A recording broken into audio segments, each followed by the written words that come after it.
everyone, my name is Kayla and welcome back to my channel. So as you can see, I recently got a haircut. It used to be down to my lower back, and I got 11.5 inches chopped off for locks of love. It's my third time doing so. So I am loving the shorter hair, especially towards the end of summer right now where it's so incredibly hot. But yes, so that's the main difference for me lately. Okay, so today we're going to discuss natural-ish family planning. And the reason I say ish is because natural family planning is a science, and I'm sure I don't follow it exactly, and I am no professional, I'm no doctor.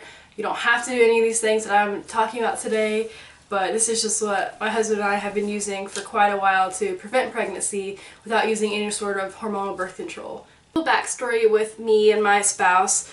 So we've been married for a little over 5 years, and we're thinking about trying for children pretty soon, the end of this year, 2021. But I had been on the birth control pill for the majority of my, adult life. And I was off the pill for the first 2.5 years after I got my very first menstrual cycle ever.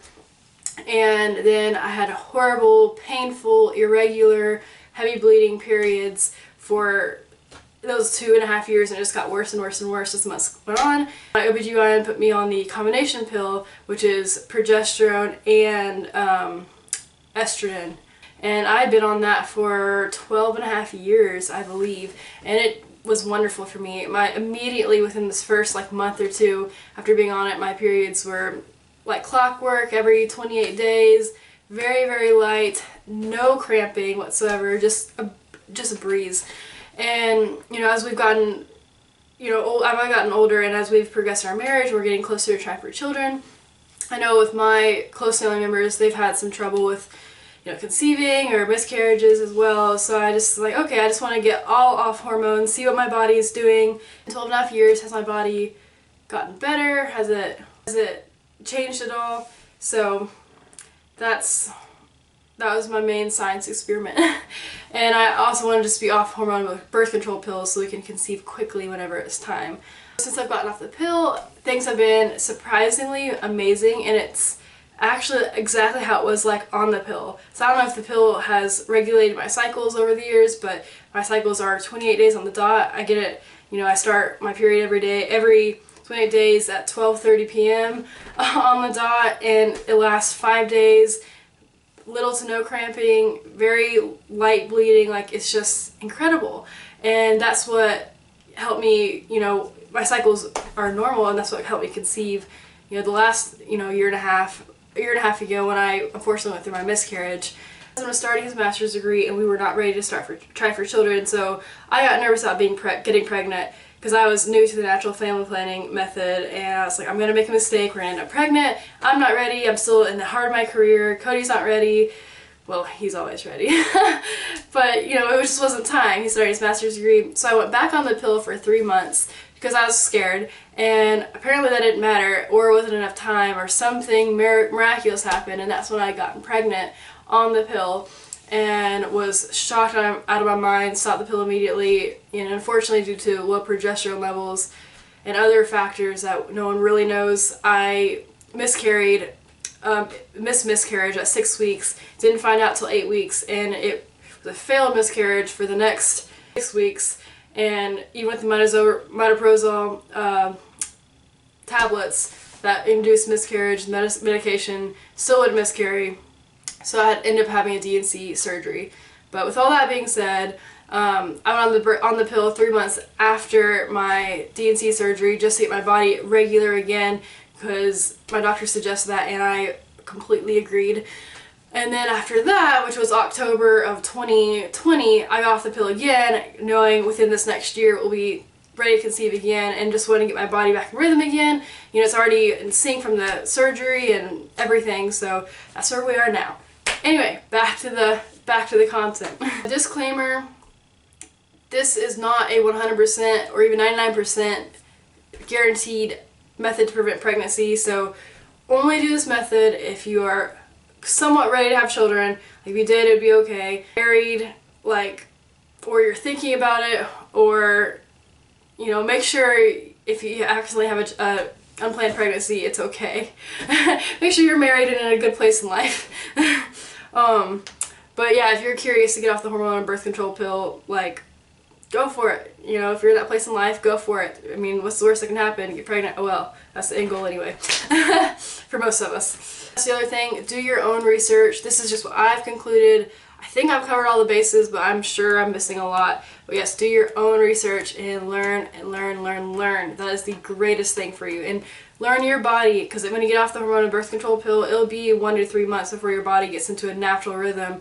So don't just immediately be like, oh, I've got this figured out. Give it 3 cycles or so just to learn your cycle and be extra, extra, extra, extra cautious, or else you will get pregnant. The other thing is, make sure after those 3 months, getting off any kind of hormonal birth control methods, make sure your cycles are regular before you start tracking, you know, in depth. And also, it's just, you know, you don't want to accidentally get your fertile window time wrong and be using protection the wrong time and then be getting pregnant the other time as well. That's just, that would stink. What I use is what helped me immediately get my cycles in order and for me to track and know exactly what is what, and this is not sponsored, is the Ava bracelet. It's a little bracelet that measures your pulse rate and different parameters on your wrist. You wear it only at night when you're sleeping, and you wear it every single night, and then sync it to your phone and the app when you wake up in the morning, and it will tell you live time, like adjust on the go, when you're ovulating, when your period's expected, your most fertile days, like it helps you log, you know, sex, all the different parameters. It tracks resting pulse rate, skin temperature, breathing rate, sleep, HRV ratio, which is your heart, and just daily log of just, you know, you can add in whatever you would like, you know, spotting, sex, positive LH, ovulation test negative, positive or negative pregnancy test, like anything you want. And there's 3 methods: tracking your cycle, trying to conceive, and already pregnant. And obviously we would be doing the Track Your Cycle app. And basically it just tells you, like today, mine says low fertility, and in that little area here it says my period is expected in 2 days, and it is spot on because it will come in 2 days. This is what the graph will look like. You know, in the beginning of your cycle, your temperature is high, everything's high, then it drops lower, and then closer to ovulation, where the blue section is, your parameters will go up. And once you ovulate, they either, some parameters will go back down, but most of them will stay elevated. If you're pregnant on accident, your skin temperature will stay 0.5 to 1 degree higher than normal. And this is just a really great thing to check, and I mean, just truly can adjust if your body adjusts too. So you don't have to have the perfect 28-day cycles.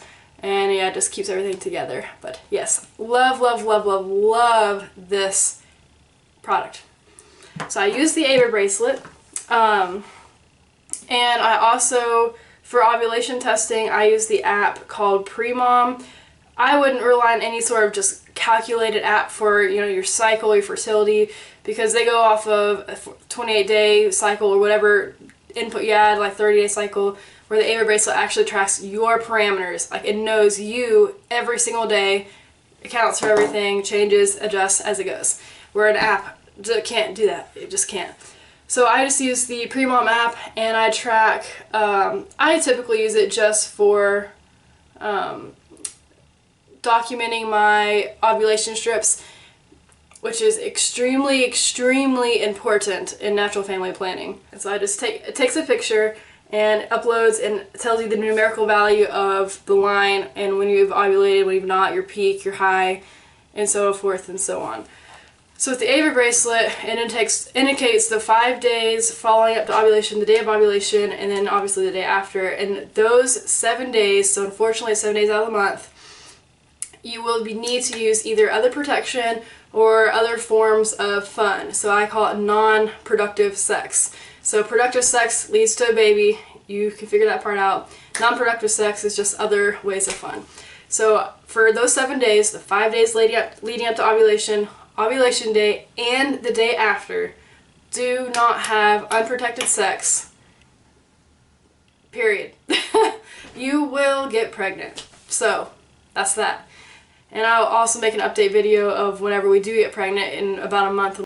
Reverse all of this thinking to plan for a pregnancy. So we're just doing all that I'm learning here and just doing the opposite. So those 7 days we would be having unproductive sex, and yeah. So during ovulation time, so I'd say around 3 to 4 days before your expected ovulation date, I would test at least once a day for those first, let's see, days 4 and 3 before ovulation. I test once a day, typically after dinner at night. You know, you pee into a little cup and test the ovulation strips into the pee cup, and you know, just kind of to keep track, and write on the side, you know, what day it is, and if you took it at night or in the morning, like that's shown. There you go. And just kind of keep that in order. And then the day, 2 days before and the day before and the day of ovulation, test twice a day, morning and night, to catch that LH surge, which indicates that next day or that same day you're ovulating. And you'll know for sure that your fertile window's over. You can eventually resume back to having unproductive sex. And you just want to catch that and not miss it. And you don't want to miss it, you gotta catch it. And you don't want to be in the dark about, did I ovulate, did I not, is it here, is it not, is it delayed a week, is it not? You want to be able to catch that so you know when to have unprotected sex. And so here's an example of just 1 month's ovulation for me. It's a little excessive this month, I had trouble catching it. You can see that was day 4 before ovulation, and it kind of progressed throughout, and that was like the day before ovulation. There's my peak, and then it goes lighter, and you can't test till it gets lighter again, but honestly I felt that was sufficient. I've learned my body enough to know, like, the dark line was there, now it's fading, I'm good. The next day I can resume normal activity with my husband. But yeah, and then I just tape it all together and then keep it for just a record, just to kind of follow my trends month to month and see how long it takes the surge to show about and how long the surge actually is. So it's very, very fascinating to learn this all about yourself. And I use the Premom brand ovulation strips, and they're the quantitative ovulation brand, which will indicate in the app the exact darkness and number of LH present in your urine there is. And it's the only test you can, because the others just kind of lightly do that and just give a ballpark. But this one's exact, so you can know exactly off of the control line and the test line when you have ovulated, when you're about to. And I really appreciate that, and it's very specific, especially for natural-ish family planning. And then, as all our NFP people do, the 7 days after ovulation, we take a pregnancy test just in case, just to make sure, give it peace of mind before our periods come, because it's just like, I don't want to wait another bit, just wondering if I accidentally got pregnant or not. For me, I know that my progesterone levels are low, and also the company called Prove does ovulation, successful ovulation test strips, which look a lot like ovulation strips, which you take a baseline test like 5 days after the first day of your period. During 7 to 10 days post ovulation, you do 1 test strip a day in the morning, the first morning urine, and your goal is to get 4 positives. If you get 3 to 4 positives, your ovulation is great. If the first 2 days negative and the last 2 days positive, that means you have a weak ovulation. Or if all 4 days are negative, you have a weak ovulation, or not ovulation at all, and your progesterone levels are low. I love this company as well, not sponsored. It's called Prove, P-R-O-O-V. And so when I've done this twice, in 1 month, all 4 were positive, so that was great. And then the month before, 2 were positive, 2 were negative, and then actually I did a 3rd month. The following month after that, the first 3 were negative, but the last one was, first 3 were positive and the last one was negative, which also indicates you want to have that progesterone last a little longer, because that's what helps you conceive and ovulate properly, and proper implantation, and have a successful pregnancy and early pregnancy especially. And you know, doctors don't test you for any of this until you've had 3 miscarriages and you've spent a buttload of money. And that's just how society works, and that's how women are treated in healthcare and the world, so at least in the US.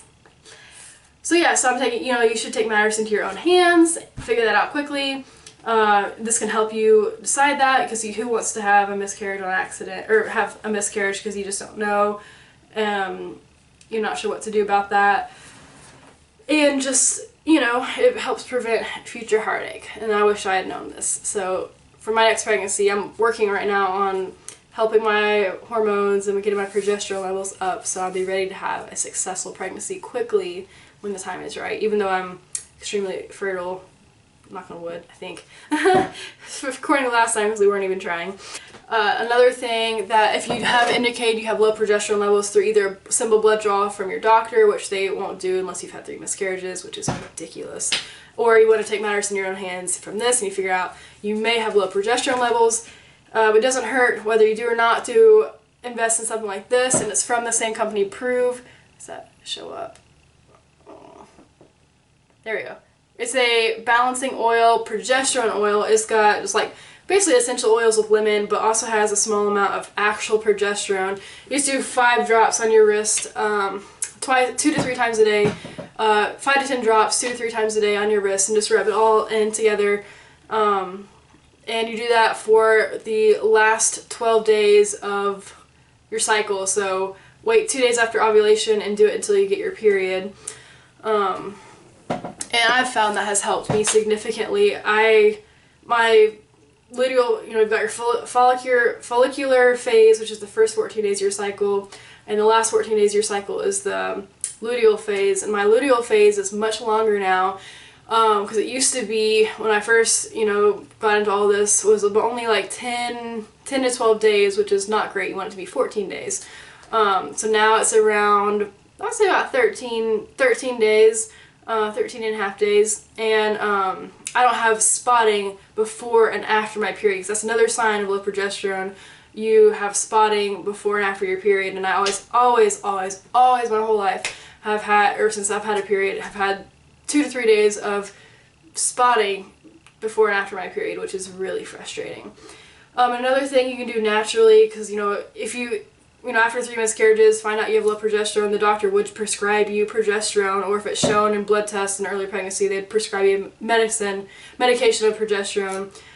If you don't have access to that because it's not over the counter, unfortunately, and I don't know why, because it doesn't cause any harm, whatever. You can take matters in your own hands by doing those 2 things, and also something called seed cycling. So the first 14 days of your cycle before ovulation, you do 1 to 2 tablespoons a day of pumpkin seeds and milled flax seeds, and you put that in whatever you want, but eat that every day, 1 to 2 tablespoons for those first 14 days, and then ovulation day and on, so those last 14 days, you do 1 to 2 tablespoons of sesame seeds and sunflower seeds.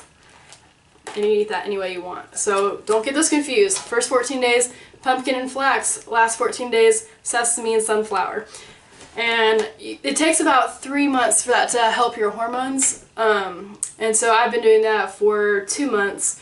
So I hope to start noticing, I guess, more change. And then whenever you take this test in another month to see if my progesterone oils and the seed cycling after 3 months of time period have actually helped my progesterone levels, and it'll give me peace of mind for going into pregnancy, hopefully next month or the following. So we shall see. But yes, this is my long-winded speech of natural family planning. I hope it all makes sense and it wasn't too long-winded, but and so I've been using, and it has worked for 2 years off